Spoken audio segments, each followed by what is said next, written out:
Assalamualaikum warahmatullahi wabarakatuh. Perkenalkan, nama saya Anissa Putri. Terima kasih saya ucapkan kepada Ibu yang telah memberikan waktu dan kesempatannya kepada saya.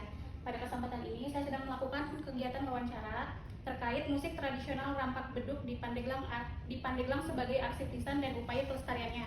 Wawancara ini bertujuan untuk memperoleh informasi yang lebih mendalam tentang sejarah, makna, serta usaha pelestarian Rampak Beduk sebagai salah satu identitas budaya masyarakat Pandeglang. Sebelum kita mulai, apakah Ibu bersedia menjadi narasumber saya? Boleh. Boleh Ibu diperkenalkan dulu sebelumnya? Perkenalkan, nama saya Tia Rizky Setiawati. Saya pembawa budaya di Dinas Pariwisata dan Kebudayaan Kabupaten Pandeglang. Baik, langsung ke pertanyaannya. Yang pertama Ibu, bisa Ibu jelaskan secara singkat sejarah dan asal mula Rampak Beduk di Pandeglang? Rampak Beduk itu adalah salah satu kesenian tradisional dan khas dari Kabupaten Pandeglang, terutama Provinsi Banten gitu ya, karena memang Rampak Beduk ini mengalami persebaran bukan hanya di Kabupaten Pandeglang saja, melainkan ada di beberapa daerah seperti Serang dan Kuta. Namun memang Rampak Beduk itu memang tercipta dari di sini gitu ya, di Pandeglang. Pada mulanya Rampak Beduk itu berasal dari tradisi masyarakat sekitar Pandeglang tentang ngadu beduk. Jadi para pemuda waktu itu pada saat setelah sholat tarawih, mereka itu selalu kayak memainkan beduk gitu ya di masjid atau di musola kayak gitu. Kemudian karena ternyata dari si tradisi yang memainkan beduk itu ada apa ya, mereka tuh tercipta harmoni. Rampak itu kan dari kata serempak gitu ya. Nah, kemudian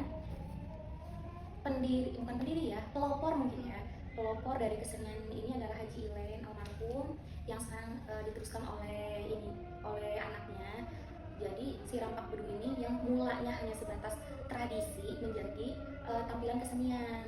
Nah, kalau dulu Rampak Beduk itu hanya sebatas tabuhan memainkan beduk, kalau sekarang itu sudah digabungkan dengan tarian. Makanya Rampak Beduk ini bisa dikategorikan sebagai seni pertunjukan. Awal mulanya itu awal mula terciptanya Rampak Beduk itu sekitar tahun 1950-an sampai 60-an. Kemudian oleh Haji Ilen sebagai pelopor pada saat itu mulai dikenalkan dan dikembangkan ke beberapa daerah sekitarnya. Dan pada akhirnya sampai saat ini pun alhamdulillahnya kesenian Rampak Beduk itu masih berkembang seperti itu. Menurut Ibu, bagaimana Rampak Beduk dapat dikatakan sebagai arsip lisan? Rampak Beduk dikatakan sebagai arsip lisan karena memang dari si Rampak Beduk itu tidak ada dokumentasi khusus tertulis ya, harus sekolah taruhannya bagaimana. Terus kalau misalkan tradisi tulis menulis itu kan, kalau untuk zaman dulu tradisi itu kan biasa disebut sebagai manuskrip gitu ya. Nah, kalau memang Rampak Beduk ini memang tidak ada manuskripnya karena memang penciptaan baru, maka itu salah satu yang dikategorikan sebagai arsip lisan. Di samping itu Rampak Beduk dikategorikan sebagai arsip lisan pun karena si sejarahnya itu memang secara turun temurun gitu, secara turun temurun ditularkan melalui pertama melalui lisan, kedua melalui pola-pola itu gitu, diturunkan kemudian diajarkan gitu, tapi memang tidak ada manuskripnya gitu, makanya bisa dikategorikan sebagai arsip lisan gitu. Karena memang cerita-cerita atau sejarah-sejarah Rampak Beduk itu pun memang kita belum ada bukunya kebetulan gitu ya. Makanya untuk sampai saat ini Rampak Beduk masih dikategorikan sebagai arsip lisan. Baik, kalau tempat atau sanggarnya, komunitasnya gitu itu di mana Bu? Banyak ya di sini gitu. Salah satunya itu ada di Juhud, itu ada di Sanggar Harum Sari. Nah, kebetulan juga itu yang punyanya itu salah satu keturunan dari si pelopor Rampak Beduk ini, yaitu Haji Ilen tadi itu. Nah, yang terakhir pertanyaannya, apa upaya yang dilakukan untuk menjaga berkelanjutannya Rampak Beduk ini? Kebetulan dari kami, dari bidang kebudayaan khususnya Dinas Pariwisata dan Kebudayaan Kabupaten Pandeglang, jadi pada tahun 2023 itu ada festival Rampak Beduk, kemudian setiap tahun juga kita ada tradisi ngadu beduk. Terus juga memang di setiap sekolah sekarang itu kayak dijadikan ekstrakurikuler beberapa kesenian tradisional, salah satunya Rampak Beduk.